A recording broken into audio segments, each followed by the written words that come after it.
na sexta-feira, quando o jornalista Robson Bonini trouxe na Veja o relatório da PF que continha os detalhes dessa conversa do Mauro Cid com o coronel Lawande, né, o grande mistério da República hoje é como se pronuncia o nome dele. De manhã cedo, o José Múcio telefonou para o Lula, se antecipou ao inevitável telefonema que receberia do presidente naquele dia e disse que já estava tomando as medidas necessárias para o afastamento do coronel, que está na ativa e estava prestes a embarcar para os Estados Unidos para ocupar um posto de representação das Forças Armadas Brasileiras em Washington, e disse que Lawande ficaria no Brasil à disposição da Justiça para responder aos crimes que possivelmente ele vai ser acusado, e que agora a PF tem provas fartas aí de participação dele numa tentativa de golpe, num planejamento de golpe de Estado.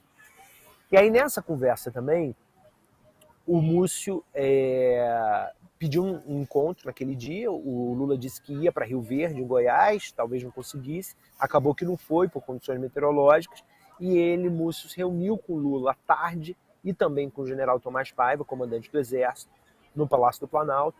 Tiveram uma conversa muito tranquila, em que o Lula, mais uma vez, expôs preocupação com mais um caso revelado de militar de patente alta, né? Tratava-se de um coronel, subchefe do Estado-Maior do Exército, envolvido com um plano golpista. O Tomás Paiva e o Múcio concordaram com o presidente. O Paiva reforçou para ele que não é essa a tônica do alto comando, que o alto comando do Exército segue democrata, respeitador da Constituição, como, segundo o Tomás Paiva, foi durante os anos do Bolsonaro, apesar das influências externas e das influências internas que o general Tomás Paiva reconhece que ocorreram durante o governo Bolsonaro. O Paiva não nega que houve uma politização dos quartéis, não nega que houve o flerte de parte dos militares com o golpe, e não nega também que é necessária essa depuração nos quartéis, na caserna. E Múcio e Paiva disseram ao Lula que o que foi feito em relação ao coronel Lawande será feito em relação a qualquer outro militar golpista cuja participação no planejamento de um golpe seja descoberta, seja revelada pelas investigações em curso. Eles sabem que vai ser revelado. Tanto o Múcio quanto o Paiva, sabem que há outros militares que participaram desse planejamento de golpe de Estado.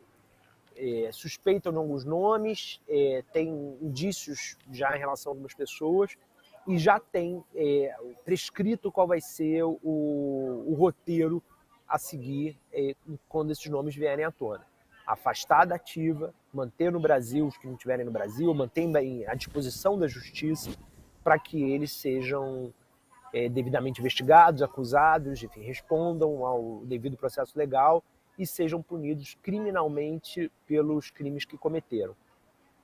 Tem um texto do César Feitosa na Folha que ele diz que a Folha identificou pelo menos 6 dos 12 militares presentes no grupo e que eles são coronéis e tenentes-coronéis formados pela AMAN entre 93 e 2000 e que atualmente ocupam cargos de comando e assessoria parlamentares do Exército. Então, pelo menos 12 desses militares que fazem parte deste grupo, que foi encontrado no celular do Mauro Cid, desses 12, a Folha identificou pelo menos 6 nomes. Daqui a pouco eu vou ver se eu acho esses nomes e trago aqui para vocês. Agora, Gui, o celular do Mauro Cid está se mostrando muito mais valioso do que o do Anderson Torres, né? E realmente, cara, eu acho que ainda vai vir muita coisa. Eu acho que o Mauro Cid é um cara muito mais bombástico, assim, pro Bolsonaro do que o próprio Anderson Torres. Não que o Anderson Torres não tivesse coisa também, não tenha coisa. Não, Edu, ele não entregou o celular, né? Isso que eu tô falando. Perdeu nos Estados Unidos. Ele perdeu. Um dia antes de vir pro Brasil, ele perdeu o celular. Né? Mas o meu ponto é o seguinte, quando ele perdeu, a gente falou, caramba, o cara que tinha o celular, onde ia estar tudo. E, pô, gente, quando o negócio é desse tamanho de envolvimento do Bolsonaro, das pessoas próximas, de militares e etc., não dá para esconder. Dá para esconder se tem um plano ali de 3 pessoas, fizeram uma reunião, não deu certo. Agora, um negócio do tamanho que teve, com a organização que teve. A gente mostrou outro dia o vídeo, né, dos batalhões saindo para um lado para o outro, milhares de pessoas, os quartéis todos ali agindo de uma maneira parecida. É claro que tem muito mais gente envolvida. E aí, nesse sentido, o celular do Cid me parece uma joia mesmo, entendeu?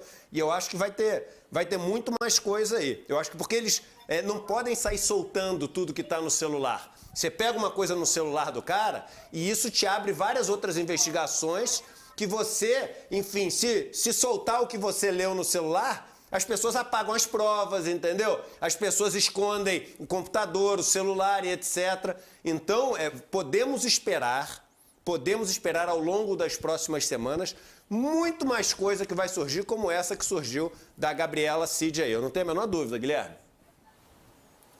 Sem dúvida. Quando esses relatórios eles chegam à imprensa, né, um jornalista consegue obter um desses relatórios, é porque isso já está num ponto de maturação que permite, claro que isso não é uma regra, né, mas a maioria das vezes sim, permite aos investigadores que a publicação ajude no inquérito. Não estou dizendo que nesse caso se tratou disso, mas muitas vezes o que acontece é o seguinte: esses citados em investigações num relatório desse, a partir do momento que sai essa reportagem, eles começam a se falar, eles começam a se encontrar, eles têm que, de alguma maneira, estar juntos para combinar versões, para ter certeza que um vai ficar em silêncio, por aí vai. E pode acontecer, de novo, não estou me referindo que nesse caso é isso, mas isso é uma prática, pode acontecer dessas pessoas já estarem grampeadas, já estarem sendo acompanhadas, e aí novas provas vão sendo geradas a partir do momento que eles têm esse contato. Quando o Anderson Torres foi solto, isso foi uma hipótese muito ventilada nos bastidores de quem acompanha o caso do Anderson, sobre a razão por que ele foi solto. Pode ter sido uma tática de investigação, inclusive, e combinada com o Alexandre de Moraes, porque o Anderson Torres solto, ele seria procurado, ele teria contato com várias pessoas, a gente poderia esperar que daí surgissem novas provas, novos elementos para envolver novas pessoas, para se descobrir quem ele estava protegendo e por aí vai. E nesse caso pode ser algo parecido. Uma observação sobre o celular do Mauro Cid, eu comentei isso aqui na semana seguinte à operação. O Cid, ele cometeu, tem outra palavra, ele teve a destreza, sendo irônico, de não desativar o backup na nuvem das conversas dele do WhatsApp. Então, quando teve a primeira busca e apreensão contra ele, pegaram o celular dele pela primeira vez, a Polícia Federal já encontrou muita coisa. Encontrou, por exemplo, os saques em dinheiro vivo, o pagamento de contas da Michelle, aquilo tudo que a gente viu. E aí, quando houve a busca e apreensão agora, recente, do mês passado, no início de maio, em virtude do inquérito da adulteração dos cartões de vacina, descobriram, eu contei isso aqui no ICL, que ele de novo não tinha apagado, não tinha mantido o backup na nuvem do WhatsApp, e novamente havia ali muita coisa, e são essas coisas que a gente está vendo agora.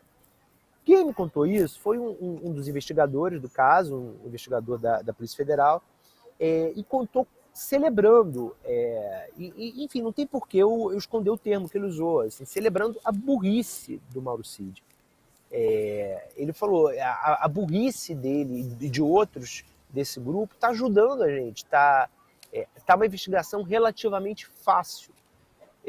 Mas assim, que bom que o Mauro Cid, nesse ponto, ele teve esse comportamento adjetivado dessa maneira que eu contei, porque é isso que está permitindo a gente descobrir essa teia. O Bolsonaro, até onde se sabe, ele não teve ele teve uma precaução, ele não teve essa burrice, né?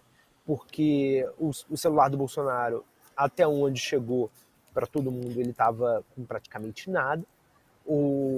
Quem falava com o ex-presidente, quem fala com o ex-presidente diz que já há um bom tempo ele tinha um hábito de ser monossilábico nas trocas de mensagem, evitava muito deixar coisas por escrito, e o próprio histórico de conversa dele com o Cid, pego no celular do Cid, indica que não era por ali, não era por aquele telefone, talvez nem fosse por mensagem que eles se comunicavam.